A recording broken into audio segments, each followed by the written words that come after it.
আমরা আমাদের জীবনটাকে বদলে ফেলতে পারবো, কারণ এখানে এসেই রত্নাকর দস্যু থেকে বাল্মীকি হওয়া যায়। শুধু বাল্মীকি নয়, বাল্মীকি যেমন রামায়ণ রচনা করেছেন, মহাকাব্য রচনা করেছেন, এমন কাব্য রচয়িতা হওয়া যায় কে?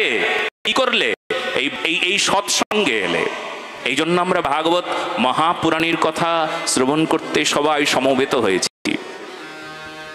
ভাগবতের মহিমা ভাগবত মহাপুরাণী বলে দেয়। পুরাণ মানে কি? পুরোহিত পুরাণ। পুরোহিত পুরাণ মানে যার কাছে এলেই সব পূরণ হয়ে যায়, যার কথা শ্রবণ করলে সব পূরণ হয়ে যায়। কি পূরণ হবে? বলে আমরা অভাবগ্রস্ত, প্রতি মানুষ অভাবগ্রস্ত, অভাবের জ্বালায় ভোগে সবাই। অভাব অভাব অভাব, অভাব মেটে না, সবার অভাব আছে। অভাব নাই, তবে অভাব দুই প্রকারের। প্রথম অভাবের নাম সংসারের অভাব, জড় অভাব যাকে বলা হয়, ওটা সংসারে উৎপত্তি হয়। সংসারের অভাব সংসার থেকে জাত। সংসারের অভাব মানুষের যে ত্রিতাপ জ্বালার একটা জ্বালা, আদি ভৌতিক, আধ্যাত্মিক জ্বালা, আদি দৈবিক জ্বালা, এই তিন প্রকার জ্বালা। তার মধ্যে একটা জ্বালা আধ্যাত্মিক জ্বালা, আধ্যাত্মিক তাপ। এই তাপ কি? কাম থেকে আসে, ক্রোধ থেকে আসে, লোভ থেকে আসে, মোহ মায়া অজ্ঞানতা থেকে আসে এই জ্বালা, এই দুঃখ। এই দুঃখ কি প্রকার দুঃখ? ইচ্ছে পূরণ হলো না, অভাব।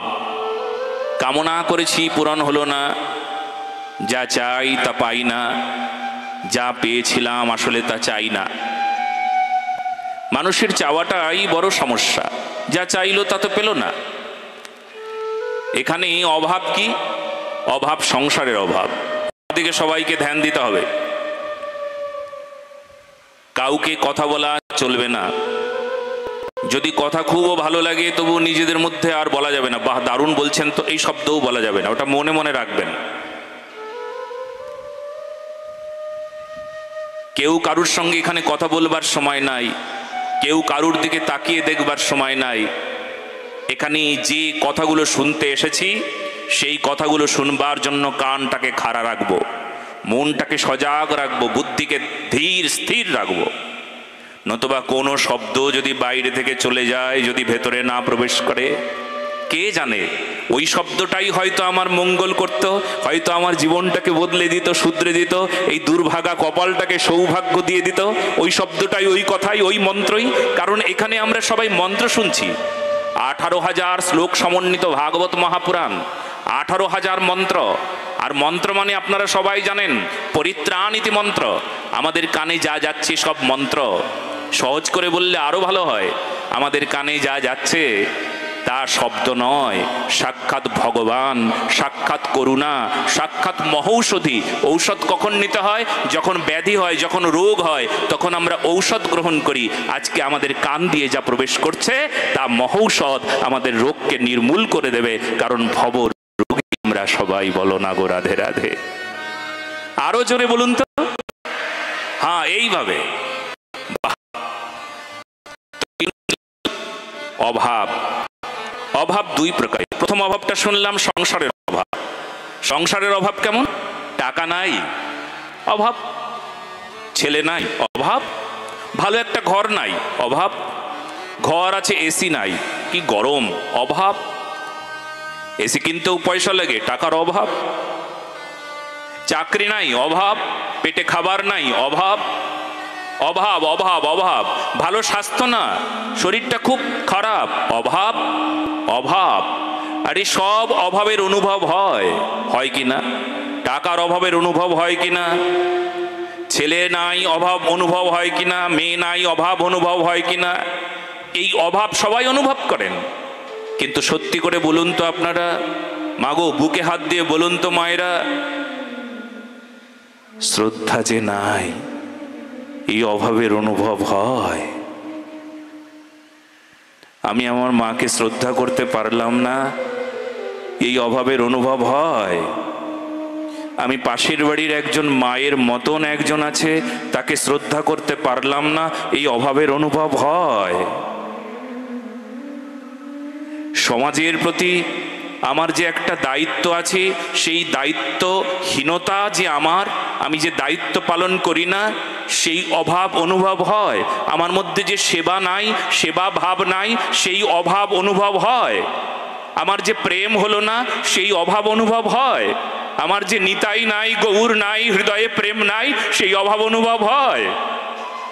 বুকে হাত দিয়ে বলুন তো, সেই অভাব অনুভব হয়, সেই অভাব অনুভব হয়, সেই অভাব অনুভব হয়। হ্যাঁ, টাকা নাই অভাব অনুভব হয়ে গেল, ছেলে নাই অভাব অনুভব হয়ে গেল, হ্যাঁ, ঘর নাই অভাব অনুভব হয়ে গেল, কিন্তু শ্রদ্ধা নাই, প্রেম নাই, ভক্তি নাই, সমাজ সেবা নাই, রাষ্ট্রপ্রেম নাই, দেশপ্রেম নাই। হ্যাঁ, সেই দিকে আমাদের অভাব নাই। কি গো মা, আমাদের অভাব কি কেবলমাত্র সংসারকে কেন্দ্র করে, এই শরীরকে কেন্দ্র করে? বিশ্ব সংসার দেখি না কেন, জগৎ বুঝি না কেন, সমাজ বুঝি না কেন, দেশ বুঝি না কেন, রাষ্ট্র বুঝি না কেন, মানুষের কল্যাণ দেখি না কেন, অন্যের দুঃখ দেখি না কেন? নিজেই সুখী হবার কথা সবাই ভাবি, অন্যের সুখের কথা কয়জন ভাবি? যারা অন্যের সুখের কথা ভাবলো তারাই আসল শুদ্ধ সনাতনী, আসলে তারা ভক্ত, তারা ভগবত ভক্ত, তারা প্রেমিক। নিজের কথা ভাবি, মান সবাই চাই, আমাকে মান দাও। এই আমি সাধু না, সবাই আমাকে মান দাও। ও সাধু, মান কখন পাবে? যখন মান দেবে তখন তুমি মান পাবে। সম্মান করো, দেখবে সম্মান পাবে। শ্রদ্ধাহীন ব্যক্তি যদি মনে করে আমি শ্রদ্ধা পাওয়ার যোগ্য, আমাকে সবাই শ্রদ্ধা করো, আগে তো দান করতে হয়। শ্রদ্ধা দিলে শ্রদ্ধা পাওয়া যায়, কিন্তু আমার হৃদয়ে যে শ্রদ্ধাহীন আমি, আমার হৃদয়ে যে শ্রদ্ধা নাই, সেই অনুভবটা নাই। কিন্তু আমি চাইব শ্রদ্ধা দাও, সম্মান করো, আমাকে মানো। আমি অন্যকে মানি না, কিন্তু আমাকে তুমি মানো, এটা চাইছি। এটাই রোগ, এটাই অভাব। এই অভাবজনিত কারণে আমরা ভুগছি। এই জন্য দেশ ভালো নাই, এই জন্য সমাজ ভালো নাই। কাকে নিয়ে সমাজ গো?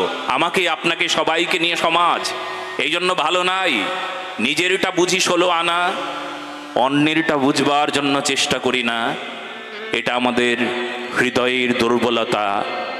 এই দুর্বলতাকে, এই মনাকে দূর করবার জন্য আমাদের আধ্যাত্ম বিজ্ঞান, এই ভাগবত, এই ভক্তি বিজ্ঞান, এই জ্ঞান, এটা তেমন নয়, পরম জ্ঞান। আমরা যে কোনো বিষয়কে জ্ঞান বলি, কিন্তু এই শুধু জ্ঞান নয়, পরম জ্ঞান। পরম জ্ঞান কখন বলা হয়? যে জ্ঞান আমাকে সম্যক প্রকারী মানবিকতার কাছে পৌঁছে দেয়, মনুষ্যত্ব বোধকে স্পর্শ করায়, মানবিকতার বিকাশ ঘটায়, মনোন্নতি ঘটায়। যে জ্ঞান, তার নাম পরম জ্ঞান। সব জ্ঞান লাভ করতে পারছি গো মা, স্কুল, কলেজ, ইউনিভার্সিটি, সব শিক্ষাই আমাদের দিতে পারে, কিন্তু পরম জ্ঞান দেওয়ার ক্ষমতা রাখে না। এই জন্য তো আমরা ভাগবতকে সামনে রেখেছি। এই জন্য তো সনাতন শাস্ত্র। সনাতন মানে যা পূর্বে ছিল, এখন আছে, পরে থাকবে, যা শাশ্বত, যা কখনো শেষ হয় না, যার কোনো দিন ক্ষয় নাই, যার জন্য, যাকে আশ্রয় করলি মানুষের আত্যন্তিক কল্যাণ হয়। শাস্ত্র শব্দের অর্থ শ্বাস ধাতু, যার অর্থ শাসন গোমা। শাসন মানে শ্বাস ধাতু, শাসন, তার নাম শাস্ত্র। আমি যদি শাসন মেনে চলি তাহলে আমার মঙ্গল হয়ে যাবে।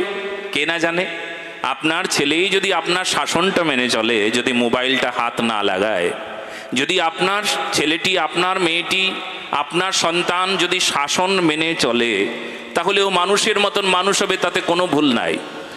আপনি বলেছেন পড়া কমপ্লিট করে তারপর স্কুলে যাবে, কমপ্লিট করতে হবে পড়াটা, বিদ্যা সম্পূর্ণ করতে হবে, এটা তোমার লক্ষ্য, এটা কমপ্লিট করো। আপনার শাসন মেনে চললো, সে কখনো কোনো সময় অসম্পূর্ণ থাকবে না। কেন? কারণ শাসন যে মানে, সে জগৎকে শাসন করবার অধিকার রাখে। বলো না গো রাধে রাধে। জগৎকে শাসন করবার অধিকার রাখে। আর এই জগৎ তো দূরের কথা, ভগবান জগন্নাথ তাকে পর্যন্ত শাসন করবার অধিকার রাখে। কি গো, বুঝলে না? এই জন্য আমাদের শাস্ত্র মানে শাসন। ওই শাসন যদি কেউ মেনে নিল তাহলে সে জগৎকে শাসন করবার অধিকারী হলো। আর এই জগৎ দূরের কথা, জগন্নাথকে শাসন করেছে কত ভক্ত, তাই ইতিহাস কি আছে। ভগবানকে বলেছে, ভগবান তোমাকে এটা করতেই হবে, করো করো করো, যাও এটা করো, এটা বলো, এটা দেখো, এটা শোনো। ভগবানকে পর্যন্ত শাসন করবার অধিকারী কে? ভগবত ভক্ত। এই জন্য বাবা, ব্রহ্মাণ্ড তারিতে শক্তি ধরে জনে জনে। যারা এই সনাতন শাস্ত্র, সনাতন ধর্ম সম্পর্কে সজাগ, যারা শাস্ত্রজ্ঞ হলেন, যারা পণ্ডিত হলেন, তারা কি হলো না, ব্রহ্মাণ্ড তারিতে শক্তি ধরে জনে জনে। এনারা ব্রহ্মাণ্ডকে শাসন করবার ক্ষমতা রাখে। হ্যাঁ, আর দেশ, রাষ্ট্র, জেলা, গ্রামগঞ্জ, সমাজ সবার কাছেই সে আদরণীয় হয়। এটা নিয়ম মাগো। তো সেই জন্য আমাদের সমুদয় অভাব দূর হয়ে যাবে ভাগবতের কাছে এলে। এই জন্য বলা হয় পুরোহিত ইতি পুরাণ। ভাগবত মহাপুরাণ আপনার সব অভাবকে দূর করে দেবে, কোনো অভাব রাখবে না। আমাদের সংসারের অভাব তো সে সাধারণ অভাব মাগো, সাধারণ। টাকার অভাব তো সাধারণ অভাব। খাবার কতটুকু প্রয়োজন পড়ে, তার থেকে অনেক বেশি খাইতো। বাঙালি মানুষ আমরা আমাদের আহার সম্পর্কে সজাগ নই। যতটুকু খাওয়ার দরকার তার চাইতে বেশি খেয়ে মরছি তাড়াতাড়ি, ব্যাধিগ্রস্ত হচ্ছি তাড়াতাড়ি। জানেন আমাদের এই যে আছে না, এই হাতে যতটুকু খাবার অন্ন, এইটুকু আমরা যদি অন্ন গ্রহণ করি তবে এইটুকু অন্নই আমাদের যথেষ্ট, কিন্তু তার চাইতে অনেক বেশি খাই, অনেক বেশি আহার করি। আর এত আহার করি, অধিক আহারেই আমাদের পীড়া হচ্ছে। যত আহার করব বেশি, তত কি হবে, ওই যে কোলেস্ট্রল হয়ে সমস্যায় পড়বে, নানা প্রকার ব্যাধিগ্রস্ত হবে। কতটুকু দরকার তার চাইতে বেশি খাই। হ্যাঁ, আর বলি অভাব অভাব অভাব। যতটুকু দরকার ততটুকু যদি খেতাম, তার চাইতে বেশি যতটুকু খাচ্ছি, সেই বেশিটুকু তো সব মাইনাস হচ্ছে গো, জীবন থেকে সব বিয়োগ হয়ে যাচ্ছে। এই জন্য পরিমিত আহার করো, অভাব দূর হয়ে যাবে। যতটুকু প্রয়োজন ততটুকু গ্রহণ করো, তার চাইতে বেশি না। তার চাইতে বেশি যখন কিছু হয় তখনই সমস্যা। এই জন্য অভাব আমাদের আমরাই তৈরি করে নিচ্ছি। অভাব কি যদি আমরা দূর করবার জন্য চেষ্টা করি, তবে অভাব তখন দূর হবে যখন আমাদের এই পারমার্থিক অভাবকে অনুভব করব। পারমার্থিক অভাব মানে শ্রদ্ধা, তার অভাব, দেশপ্রেমের অভাব, রাষ্ট্রপ্রেমের অভাব, স্বদেশ প্রেমের অভাব, গুরুপ্রেমের অভাব, নাম প্রেমের অভাব, শ্রদ্ধার অভাব, জ্ঞান বৈরাগ্যের অভাব, ভক্তির অভাব, দীনতার অভাব, মানবিকতার অভাব, মনুষ্যত্ববোধের অভাব, নৈতিকতার অভাব, নিষ্ঠার অভাব, সদাচারের অভাব। এই অভাবগুলো কি, এই অভাবগুলোর বোধ নাই তো? যার বোধ আছে অভাবের, সে এই অভাবকে দূর করবার জন্য সদা সর্বদা সচেষ্ট, আর তিনি সাধক। আপনি কিন্তু আজকে সাধনার আসনে বসেছেন মা, এখান থেকে কেউ যাবেন না কিন্তু। 3 ঘন্টা সময় আমাকে দিন, আমি সারা জীবন সুসময় দেব। না না, আমার কথা নয়, ভাগবতের কথা, ধর্মের কথা বলো না গো। সবাই মিলে আমাকে 3 ঘন্টা করে দিন সময়, সারা জীবন সুসময় দেব, সারা জীবন। দেখবেন আপনি বদলে যাবেন। কত মানুষ বদলে গেল, কত চরিত্র বদলে গেল। এই জন্য কথাগুলো মন দিয়ে শুনতে হবে।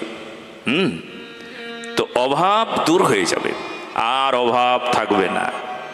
যদি একবার অনুভব হয় আসল অভাব তো ওটা গো, ঘরে যে কোনো অভাব আসলে অভাব নয়, মনের অভাব আসলে অভাব।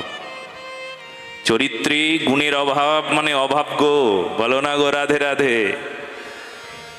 টাকা লস হয়ে গেলে সামথিং লস, কিন্তু যদি একবার চরিত্রের লস হয় তবে সব শেষ হয়ে গেল। কে করবে এই চরিত্র নির্মাণ? ক্যারেক্টার বিল্ডিং সম্পর্কে কয়জন ভাবি? ছেলেটাকে পড়াশোনা করাই, অনেক পড়াই, অনেক শোনাই, কিন্তু চরিত্র গঠনের জন্য কতটুকু আমাদের কি আছে? এই সম্পদ আমাদের কাছে আছে কি আদৌ? চরিত্রের সম্পদ, চরিত্র গঠনের সম্পদ পিতামাতার কাছে কতটুকু আছে বলুন তো একবার? কোন পিতামাতা সন্তানকে এই চরিত্র গঠনের সম্পদটা দিয়ে সম্পদশালী করতে পারেন? আছে? অভাব নাই। এই জন্যই তুলসীদাস গোস্বামীপাদ বলছেন, পিতর পিতর মাতর বালক ন হো বোলাবই, উদর ভরই সোই ধর্ম শিখাবই। তুলসীদাস গোস্বামীপাদ বললেন যে দেখো দেখো আধুনিক কালের পিতামাতারা, কলিযুগের পিতামাতারা, দেখো দেখো দেখো, পেট ভরাই ধর্ম এটাই যেন বাবা মা শেখায়। তোকে বড় লোক হতে হবে, গাড়ি বাড়ি করতে হবে, আমাকে সুখী করতে হবে। বড় লোক মানে টাকায় বড় লোক, চরিত্রে বড় লোক নয়। কি গো মা, এটাই সমস্যা। সেই জন্য আর বিবেকানন্দ আসছেন না, সেই জন্য আর কোন দেশপ্রেমিক ক্ষুদিরাম বোসের মতন, নেতাজি সুভাষচন্দ্র বোসের মতন কোন মহাপুরুষ বহুদিন ধরে আসছে না কেন? এখনো তাদের আত্মাগুলো অপেক্ষা করে। আত্মা তো অবিনশ্বর, আপনারা সবাই জানেন। এখনো অপেক্ষা করছেন যদি এমন একটা মা পেতাম, এমন একটা বাবা পেতাম যে চরিত্র দিতে পারে। শিক্ষা দেবার মানুষ অনেকেই আজকে আমাকে বাংলা, ভূগোল, ইংরেজি, বিজ্ঞান সব পড়াতে পারে, আমাকে জ্ঞান দিতে পারে, কিন্তু চরিত্র দেবার জন্য মানুষেরা আজ বড় অভাব গো। কে দিতে পারে চরিত্র? কে? এই সত্য সনাতন। বলো না গো, সত্য সনাতন ধর্ম কি চরিত্র দিতে পারে, চরিত্রবান বানিয়ে দিতে পারে। হ্যাঁ, এই জন্য পুরোয়তি ইতি পুরাণ, বিচার করিয়া মনি ভক্তি রসবাস্বাদনী মধ্যস্থ শ্রী ভাগবত পুরাণ। বিচার করুন, মধ্যস্থতায় শ্রীমদ্ ভাগবত মহাপুরাণকে রাখুন। ভাগবত কি বললেন? সকল সমস্যার সমাধান, তার নাম ভাগবত মহাপুরাণ। এই দেখবেন আপনি সমস্যার কথা বলছেন, আমিও শোনালাম এই সমস্যাগুলোর কথা। এসব সমস্যা, এটা নাই, ওটা নাই, এটা বুঝি না, এটা জানি না, এটা জানি না, এটা বুঝি না, কিচ্ছু বুঝি না, এটা সমস্যা। তবে লিখে রাখুন, সকল সমস্যাই সমস্যা, কিন্তু সমাধান এক। পুরোয়তি ইতি পুরাণ, ভাগবত মহাপুরাণ তার সমাধান দিলেন। সমস্যার সমাধান পক্ষ, উত্তর পক্ষ। এই যে বলা হচ্ছে না, যায় যা বলা হবে সেটা উত্তর পক্ষ, সমাধান পক্ষ। আপনি প্রশ্ন পক্ষ। কোন প্রশ্ন করবেন? আপনি যদি সংসারী মানুষ হন তাহলে সংসার নিয়ে আপনার প্রশ্ন, ওটাই আপনার সমস্যা। কিন্তু তবুও সমাধান কি? ভাগবত। সমাধান দেবেন ভাগবত মহাপুরাণ। আপনার যে কোনো সমস্যার সমাধান ভাগবত আপনার সামনে তুলে ধরবেন। সেই জন্য আপনারা মন দিয়ে যেমন তেমন ভাবে নয় গো মা। এসে বসলাম, বসাটা সহজ। কতজন বসেছি, কয়েক হাজার হবে, প্যান্ডেল পুরো ভরে গেছে একদিনেই। শুধু এখানে বসলেই হবে না, এটা জেনে নিতে হবে, এটাও প্রয়োজন। শুধু এখানে বসলে হবে না, বলে কি করতে হবে? শরীর বসানো সহজ, কিন্তু মন বসানো সহজ না। এখানে মনটাকে বসাতে হবে। বলে মন বসানো বড় কঠিন, যে হোক কঠিন, তবু মনকে বসানোর জন্য চেষ্টা করতে হবে, বারংবার চেষ্টা করতে হবে। আমার মন যদি এখানে বসে যায় তাহলে ভাগবত হৃদয়ে বসে পড়বে, আর ভাগবত যদি বসে পড়ে তাহলে সকল সমস্যার সমাধান হয়ে যাবে, আর সেই সমাধানে আমরা জয়ী হয়ে যাব। সনাতন ধর্মের জয় হয়ে যাবে, আমার জয় হয়ে যাবে, মানবিকতার জয় হয়ে যাবে, দেশের জয় হয়ে যাবে, রাষ্ট্রের জয় হয়ে যাবে, সমাজের জয় হয়ে যাবে, সবার জয় জয়কার হয়ে যাবে। তাহলে শুধু বসলে হবে না, মনটাকে বসাতে হবে। শরীর বসানো সহজ, সবাই বসে পড়েছি। আজকের থেকে প্রতিজ্ঞাবদ্ধ হওয়া, আমি এখানে বসলাম, কিন্তু আজ আমার মনটাকে বসাবো। এখনো অনেকের মন বসে নাই, স্বাভাবিক। সংসারের মন, মন বড় অশান্ত, মন বড় চঞ্চল। গীতায় ভগবান বললেন যে মন বড় চঞ্চল, অথ চিত্যম সমাধাতুম না শক্নোষি ময়ি স্থিরম। অর্জুন, মন চঞ্চল, মন বড় অস্থির। অভ্যাস যোগেন, তাহলে অভ্যাস করো, অভ্যাস করে তারপর মনকে স্থির করো। অভ্যাস অপি অসমর্থ্যোষি মৎকর্ম পরম ভব। অভ্যাস করেও যদি না পারি, মৎকর্ম পরম ভব, তাহলে আমি যে কর্মগুলো করতে বলছি সেগুলো করো। কীর্তন করো, নিয়মিত শ্রবণ করো। এই যে শ্রবণ করছো তোমরা, নিয়মিত করো। আজকে শ্রবণ করবে, বাস কাল ফুরিয়ে যাবে, এটা না। নিয়মিত, অনিয়ম করলে চলবে না। নিয়মিত শ্রবণ মানে আমরা এখানে যা শুনছি তা আমরা শুনতেই থাকবো। কি করে হবে এটা? বলে যে জমা করেছি, যা আমাদের কান দিয়ে প্রবেশ করছে তা আমাদের চরিত্রে প্রয়োগ হবে। আমরা এখান থেকে যাবার পর ঠিক কি শুনলাম ওইভাবে আমাদের শোনা, ওইভাবেই আমাদের করা, আমাদের কর্ম তখন হয়ে যাবে ধর্ম। বলে কেন, কি করে ধর্ম হলো? বলে কান দিয়ে যে কথাগুলো শুনেছি তা এখন করছি, এই জন্য ধর্ম হলো। কর্ম তখন আর থাকবে না, তখন কর্মটা হয়ে যাবে ধর্ম। বলো না গো রাধে রাধে। বলে কি করে কর্মটা ধর্ম হয়ে গেল? বলে দেখুন না, যখন কর্মটি সৎকর্ম হয়ে যায়, ভগবত উদ্দেশ্যে হয়, সমাজ সেবায় হয়, দেশের সেবায় হয়, মানব সেবায় হয়, নিজের আত্যন্তিক কল্যাণের নিমিত্ত হয়, তখন সেটা হয়ে যায় ধর্ম। ধর্ম কি? ধৃ ধাতু, যার অর্থ ধারণ। মন দিয়ে ভালো করে শুনতে হবে। ধর্ম শব্দের অর্থটা হলো ধৃ ধাতু, মানে ধরা, ধারণ। কি ধারবো, কি ধরবো, কি ধরবো?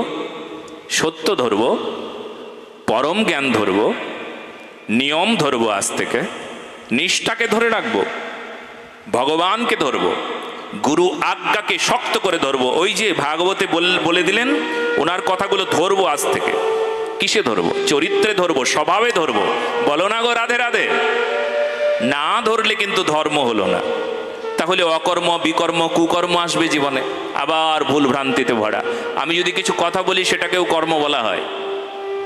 কথাগুলো কি হবে না, অসৎ শব্দ বেরিয়ে যাবে মুখ দিয়ে। কখন সৎ শব্দ বেরিয়ে যাবে? যখন মুখটাকে সংশোধন করব, যখন শব্দকেই ঠিক বিচার করে শব্দ প্রয়োগ করব।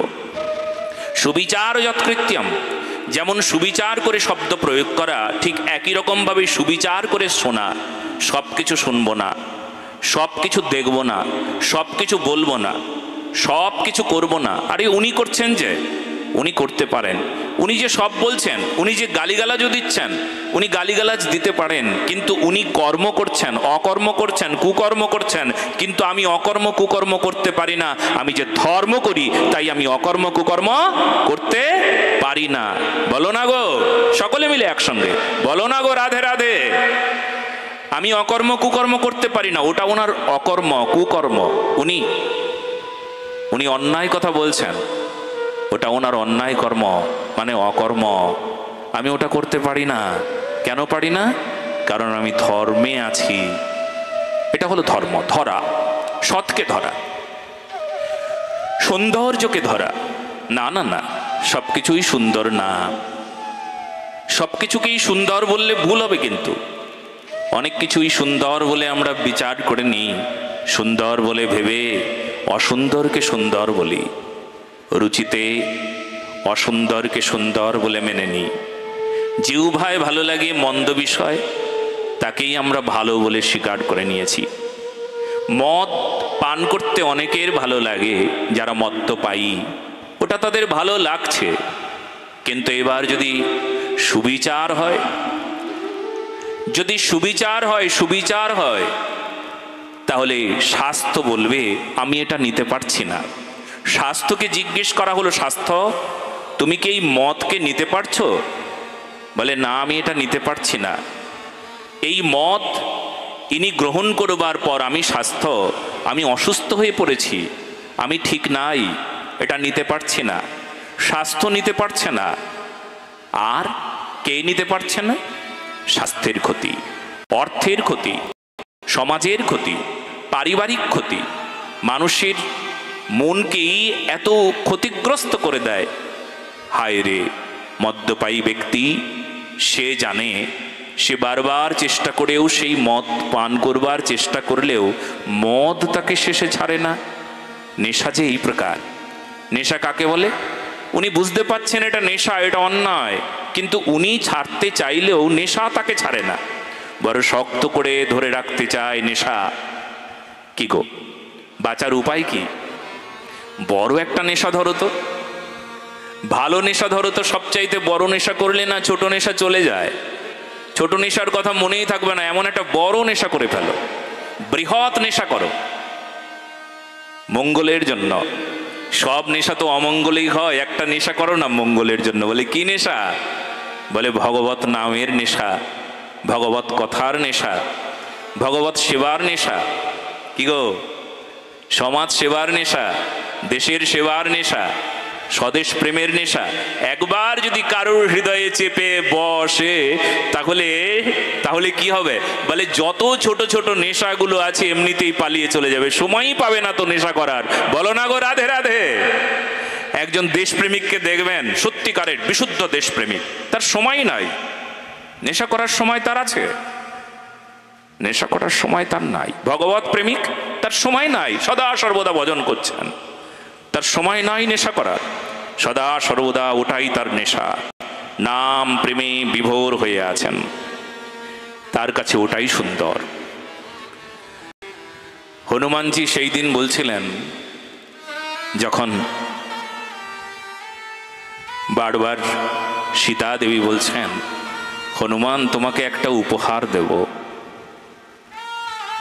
হনুমান বলছেন, মাগো কোন উপহার দেবে মা? দেব দেব, তো অনেক দিন হয়ে গেছে উপহার আর দেন না। তখন সেই দিন হনুমানও তো নাছোড়বান্দা, মায়ের চরণের কাছে বসে, মাগো এবার যদি উপহার না দিয়েছো তাহলে তোমার সঙ্গে কথা বলবো না, এই যে মুখ গোমড়া করে বসে রইলাম। হনুমান, নে, ঠিক আছে, তুই যখন মানবি না, এই নে, এই উপহারটা তুই নে। সীতামা তার গলা থেকে একটা সুন্দর মুক্তোর হার হনুমানের গলায় পরিয়ে দিল। হনুমান সেই হারটা নিয়ে বারবার দেখছেন, দেখে বলছেন, নাস্তি নাস্তি নাস্তি।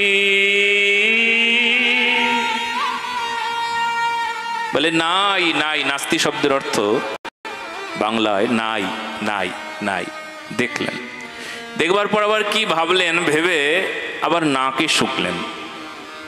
নাস্তি নাস্তি নাস্তি, নাই নাই নাই নাই।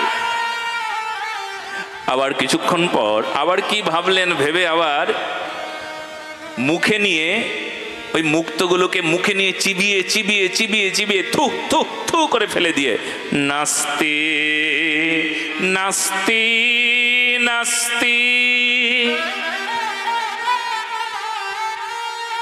মা জিজ্ঞেস করলেন, হনুমান তুই সত্যি হনুমান? এত মহামূল্যবান, এত দামি, এত সুন্দর একটা উপহার দিলাম, আর সেই উপহারটা প্রথমে দেখলি, দেখে কি নাস্তি, কি নেই কি নেই, তারপর আবার নাকে শুকে বললি নেই নেই নেই, তারপর আবার মুখে দিয়ে থুতু করে ফেলে দিয়ে বললি নেই নেই নেই, কি নেই? বলে মা প্রথমে দেখলাম আমার রামকে দেখা যায় কিনা, দেখলাম আমার রাম নাই।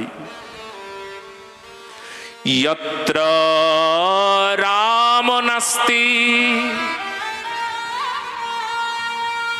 তত কিম সুন্দর।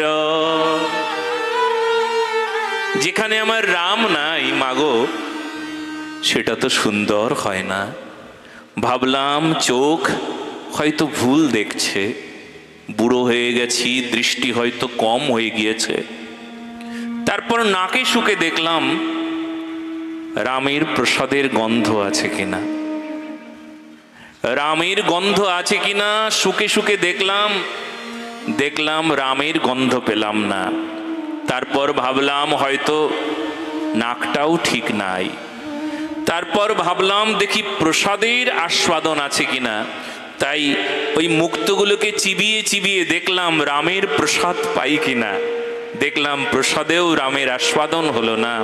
তাই যেখানে আমার রাম নাই, এই জগতের মানুষ সুন্দর বললেও আমি তাকে সুন্দর বলি না। আমি তাকে সুন্দর বলবো যেখানে আমার রাম আছে, যেখানে আমার কৃষ্ণ আছে, যেখানে আমি প্রেম দেখতে পাবো, সেটা আমার কাছে সুন্দর, আর বাদ বাকি সবগুলোই অসুন্দর। বলো না গো রাধে রাধে। মাঝে মধ্যে তো বলতে হবে, জিহ্বাটাকে একটু কাজে লাগাতে হবে। জং পড়ে গেছে না, অনেক দিন বলা হয় নাই, অনেক দিন শোনা হয় নাই, কি করে হবে? সেই জন্য মাঝে মধ্যেই বলো না গো, আরো জোরে সবাই মিলে একসঙ্গে, বাহ, এই তো হলো। বেশ, তাহলে আমরা কি শুনছিলাম? এই অভাব দূর হয়ে যাবে। আমরা যাকে আসলে সুন্দর বলি, একটা অসুন্দরকে সুন্দর বলি। মিথ্যাকে সত্য বলা, সত্যকে মিথ্যা বলা একটা স্বভাব এসে দাঁড়িয়েছে মানুষের। সত্যকে মিথ্যা বলবে, মিথ্যাকে সত্য বলবে, ধর্মকে অধর্ম, অধর্মকে ধর্ম, সংস্কারকে কুসংস্কার, কুসংস্কারকে সংস্কার, কুসংস্কারকে সংস্কার বলে গ্রহণ করে নিয়েছে কত মানুষ। ধর্মের মলিনতা কেন? কুসংস্কারকে সংস্কার ভাবে এরা। ধর্মকর্ম লোক সব এই মাত্র করি, মদ্য মাংস দিয়া কেহ যক্ষ পূজা করি। যেবা ভট্টাচার্যী চক্রবর্তী সব, তাহারাও না জানো এই গ্রন্থ অনুভব। গীতা ভাগবত যে জনতে পড়ায়, ভক্তির ব্যাখ্যান নাই তাহার জিহ্বায়। কি অবস্থা! ধর্ম কুসংস্কার যুক্ত হয়ে গেল। ধর্ম যখন কুসংস্কার মুক্ত করব, তখন ধর্মের যে স্বতঃস্ফূর্ত দিক, ধর্মের যে সুবিশাল সূর্যের ন্যায় আলো, তখন আমাদেরকে স্পর্শ করবে। তখন অন্ধকার, অজ্ঞানতা দূর হয়ে যাবে। এত কুসংস্কার, তো এত পাপ ভরা, তাকে দূর করতে না পারলে চলবে না। সেই দিকে ভালো করে ধ্যান দিতে হবে। সেই জন্য এই সমস্ত অভাবকে, এই অভাবকে দূর করবার জন্য এই ভাগবত মহাপুরাণ সামনে। নরোত্তম ঠাকুর মহাশয় গৌরী আচার্য তিনি বললেন, বিচার করিয়ামনি ভক্তিরস আস্বাদনী মধ্যস্থ শ্রী ভাগবত পুরাণ। বিচার করুন, ভাগবত মহাপুরাণকে মধ্যস্থতায় রাখুন। আপনার সমস্যা তো সমাধান ভাগবত মহাপুরাণ দেবে। কি করবে ভাগবত? বলে ভাগবত আপনার ইষ্টনিষ্ঠাকে বাড়িয়ে দেবে, ভাগবত বুঝিয়ে দেবে কে আপনার সামনে দাঁড়িয়ে কার উপাসনা করলে আপনি উপাসক, আপনার জীবন ধন্য হয়ে যাবে। উপাসকের করণীয় কি? কি গো? দুবাহু তুলিয়া গৌরাঙ্গ বলিয়া লইব গৌরাঙ্গ শরণ। গৌরাঙ্গের হইব গৌরাঙ্গ বুঝিব, লইব গৌরাঙ্গ শরণ। কার শরণ নেব আর কখন শরণ নেব? যখন আমি যখন মিথ্যাকে ছাড়বো তখন তো সত্যকে ধরতে পারবো। মিথ্যারও বড় শক্তি, কিন্তু ও আমাকে ধরে রেখেছে। নেশার মতন মিথ্যাকে নিয়ে আনন্দ করছি, মিথ্যার আনন্দ অনেক বেশি। কেন? বলে মিথ্যা যে আনন্দ দেয় সেই আনন্দ থেকে বাঁচার জন্য কি করতে হবে? বলে সত্যের আনন্দ পরমানন্দ, এই আনন্দ কখনো শেষ হয় না। তবে সত্যের আনন্দ লাভের জন্য চেষ্টা করতে হয়। মিথ্যার আনন্দ তো মুহূর্তেই আপনি পেয়ে যাবেন। যে নেশাগ্রস্ত তখনই সঙ্গে সঙ্গে আনন্দ পেয়ে গেল। দেখবেন যে ছল করে, প্রতারণা করে, অন্যকে ঠকিয়ে টাকা ইনকাম করে, তখনই আনন্দ, বাহ, সেই মুহূর্তে আনন্দ। চোরের আনন্দ চুরি করবার পর, ধরা পড়বার আগ পর্যন্ত কি আনন্দ! এমনিতেই টাকা হয়ে গেল, খুব আনন্দ তার। তবে এই যে পাপের আনন্দ, পাপের আনন্দে মাতোয়ারা মানুষটি পুণ্যের আনন্দ, সৎকর্মের আনন্দ কখন পাবে? যখন পাপ কর্ম পরিত্যাগ করে দেবে। কিন্তু পরিত্যাগ করাটা কঠিন কিনা, মিথ্যাকে ত্যাগ করাটা কঠিন কিনা। তো যখন মিথ্যাকে ত্যাগ করব তখন সত্যের আনন্দ, আর সত্যের আনন্দ হলে কি হবে? তখন সামনে ভগবান, আমি শরণাগত হব ভগবানের চরণে। কি গো? এই জন্য আমরা এই ভজনটা আমরা সবাই শুনব। বাবা শ্রীর কৃপায় এই দাসের দ্বারা লিখিত এই ভজন আপনাদেরকে খুব আনন্দ দেবে। দুটো হাত ওপরে তুলে করতালির সেবার সাথে সবাই একসঙ্গে দুবাহু তুলিয়া, আমরা ভজনে ওই শব্দটি আছে, আর এমনিতেই দুবাহু তুলব। দুবাহু তুলিয়া গৌরাঙ্গ বলিয়া লইব গৌরাঙ্গ শরণ। কার হব? গৌরাঙ্গের হব। কার হয়ে আছি? আরে টাকার হয়ে আছি, মায়ার হয়ে আছি, অজ্ঞানতার হয়ে আছি, অজ্ঞানতায় বশীভূত আমি, সংসারের হয়ে আছি, কিন্তু তোমার হই নাই, আজ তোমার হব। দুবাহু তুলিয়া গৌরাঙ্গ বলিয়া লইব গৌরাঙ্গ শরণ। সবাই মিলে একসঙ্গে কণ্ঠে কণ্ঠ মিলিয়ে দুটো হাত উপরে তুলে দেখব কেমন সুন্দর আমরা সবাই একসঙ্গে ভজন গাইতে পারি। দুটো হাত উপরে উঠো।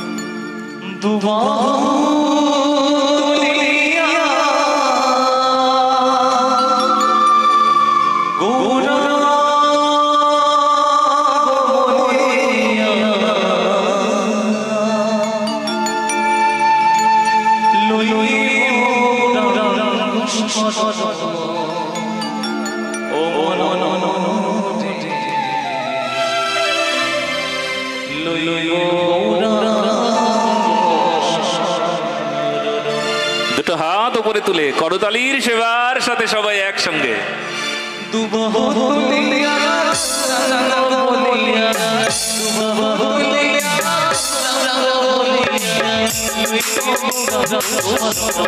মনরে লইব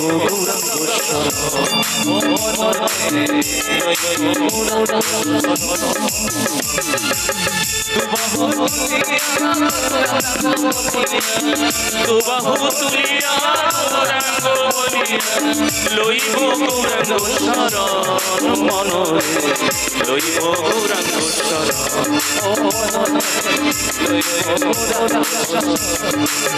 হরি বল।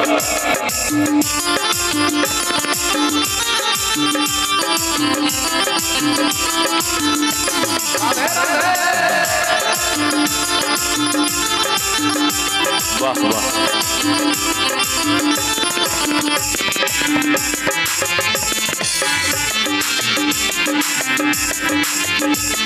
দুটো হাত উপরে তুলে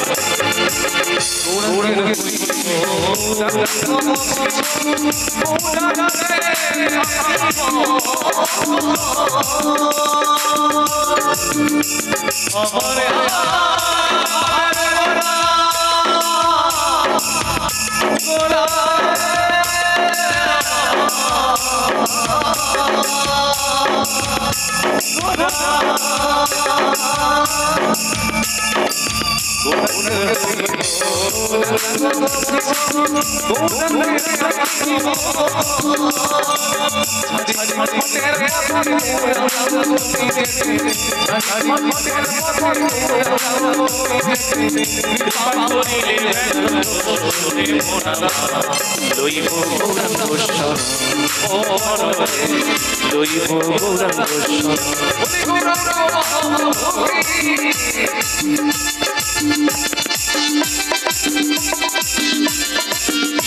দুটো হাত উপরে তুলে করতালির সেবার সাথে সবাই একসঙ্গে।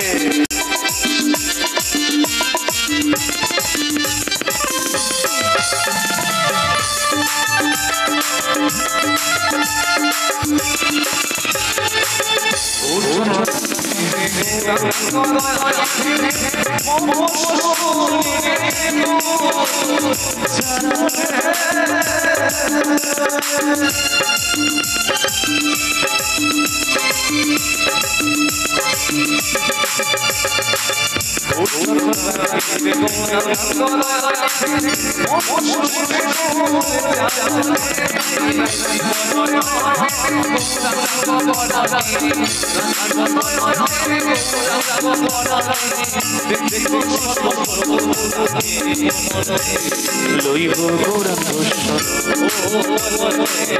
লইব গৌরাঙ্গ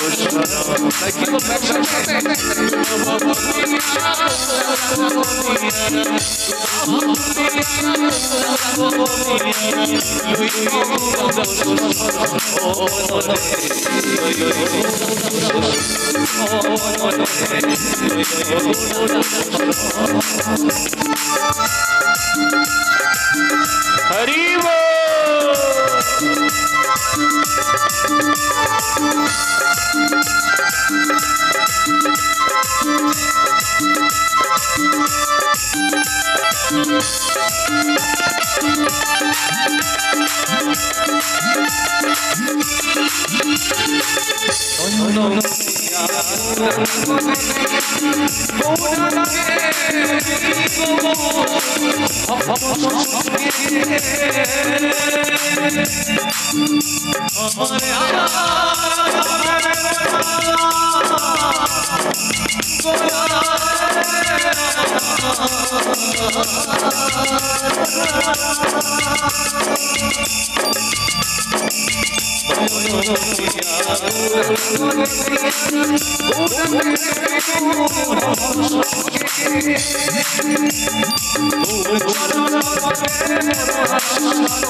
লইব গৌরাঙ্গ লইব গৌরাঙ্গ। দুটো হাত উপরে তুলে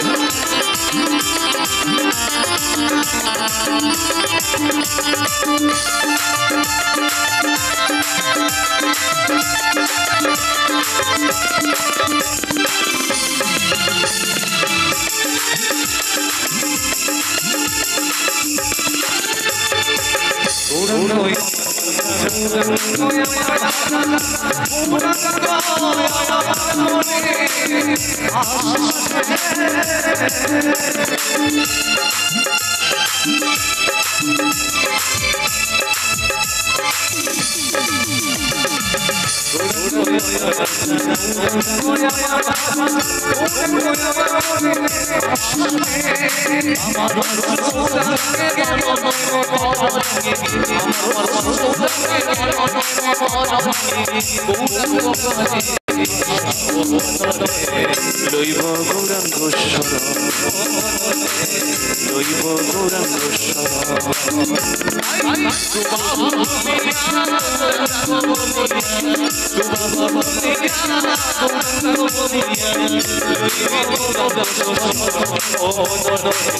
লইব গৌরাঙ্গ দুটো হাত উপরে তুলে করতালির সেবার সাথে সবাই একসঙ্গে।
লইব গৌরাঙ্গ শরণ।